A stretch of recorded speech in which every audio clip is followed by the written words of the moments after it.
or at our website at edwatch.org.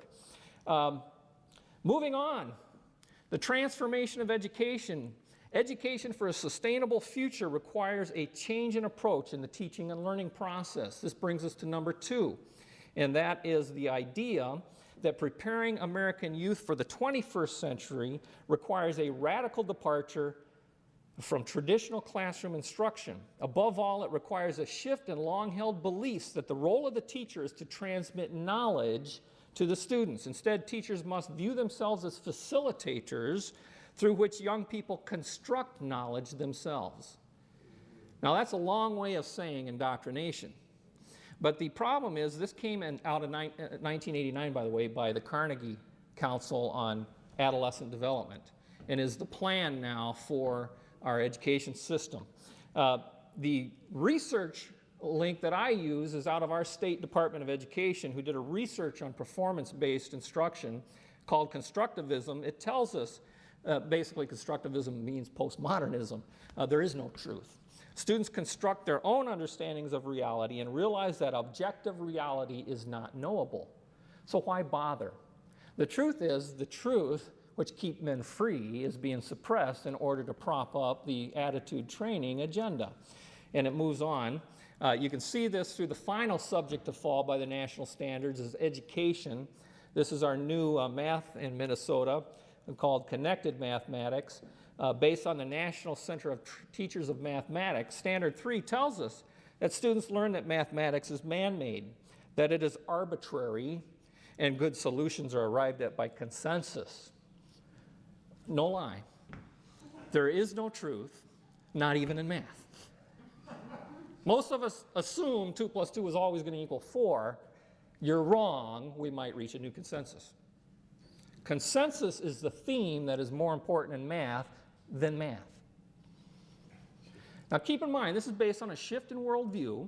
Mathematics was not a self-existing truth discovered by man and the secrets of it unlocked. It was a social construction to meet society's need. This is the shift in thinking about all of our curriculum today. They're all based on the postmodern or constructivist approach. How well does it work? Well, they tell you. In the teacher's guide in the back, it tells us that because the curriculum doesn't emphasize arithmetic computations done by hand, some students may not do as well on tests assessing computational skills. We believe such a trade-off in the favor of CMP is very much to the student's advantage in the world of work. You see, we don't want children who can think about the numbers behind the buttons. We simply want children to be prepared to know which buttons to push. That's why the new cash registers at the fast food have pictures on them, not numbers. Our children are mathematically illiterate on purpose. How do I know on purpose? Why isn't this just a basic bad idea? Because the Sustainable Development Plan tells us so. Generally, more highly educated people who have higher incomes consume more resources than poorly educated people who tend to have lower incomes. In this case, more education increases the threat to sustainability. Charlotte Iserby, I owe you an apology. I did not believe for the longest time it was a deliberate dumbing down. I thought the dumbing down was a natural consequence of a bad idea. Folks, it's deliberate. It's deliberate. So UNESCO tells us, indeed, in the 21st century, the literacy of sustainable development will be as essential to comprehending the world as were, past tense, the traditional skills of reading and writing at the start of the 20th century. Folks, this is real. It's happening to our children as we sit here every day, day in and day out.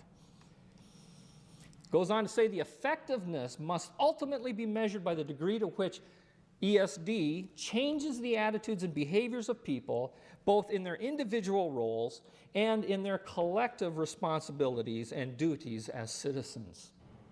And so we see the truth of this matter in a picture that was sent to us at Maple River Education Coalition, this central school model says the aim of education is the knowledge not of facts, but of values. And in fact, we were given this at a school to work conference put on by the state of Minnesota, defining performance-based instruction, which by the way is just a new term for outcome-based instruction, which said that learning has not taken place until behavior has changed.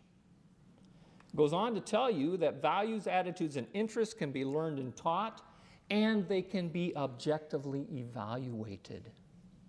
How do you do that? Unless somebody knows the outcome attitudes that are desired? Well, the way we measure that is through something called an assessment. Has anybody heard the term assessments? You ever wonder why they changed to that term instead of test? You see, the thing is, test is a measure of objective knowledge. What do we assess? We assess our houses for its value. We assess our cars for its value. Folks, we are now assessing our children based on their value, perceived value to society, based on how well they now demonstrate that they think like a globalist. That's the meaning of assessment. That's what we're doing to our children. Now, No Child Left Behind made it a federal offense for me to show you the NAEP test, so I can't do that anymore. But what I will show you is the results from this National Center for Education Statistics document that assessed the percentage of children who now believe it's government's responsibility to take on economic concerns. Keeping prices under control. 84.2% of America's ninth graders now believe it's government's responsibility to set prices. The curriculum is working. Providing industries with the support they need to grow. Supporting business. 66.2%. The curriculum is working.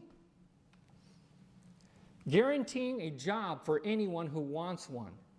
Government's responsibility. The curriculum is working.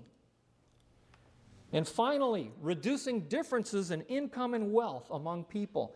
63.5% of ninth graders, tomorrow's citizens, voters, and government officials now believe it is government's responsibility to redistribute wealth. The curriculum is working. It tells us that the assessments were not designed to measure knowledge of a particular country's government, but were developed instead to measure knowledge and understanding of key principles that are universal across democracies. Are these the key principles of democracy? I think not. Not the American version of a republic, by the way. Read Article 4, Section 4 of the Constitution. Guaranteeing a republican form of government, not a democracy. John Adams called democracy the devil's very own form of government because he said the most famous democratic vote in all of history was crucify Christ. And the government even knew he was innocent. That's democracy. That's why our founders were afraid of it. Who was the first man to call for worldwide democracy? Karl Marx. Did you know that? Well, how could kids think this way? Look at the national standards of economic curriculum. By the way, the voluntary mandatory national standards. Standard 16 says, students will understand that there is an economic role for government to play. Governments often define and protect property rights. Ooh, there's a tricky one. See, they got the word protect in there, but who defines the property rights? Government. If government defines property rights, there is no such thing as private property. Most government policies also redistribute income. This is true, but it's supposed to be a good thing here. Who wrote these standards? Well, the National Council on Economic Education and the Economics International program. These were to be based on a consensus process. Well, again, how can ninth graders be so easily convinced? You know, a famous man named Lenin once said, take away a people's heritage and they're easily persuaded. Easily persuaded. So the very first subject that fell was history.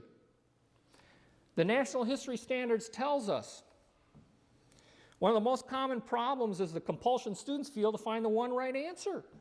Or worse yet, they rush to closure, reporting back a self-evident truth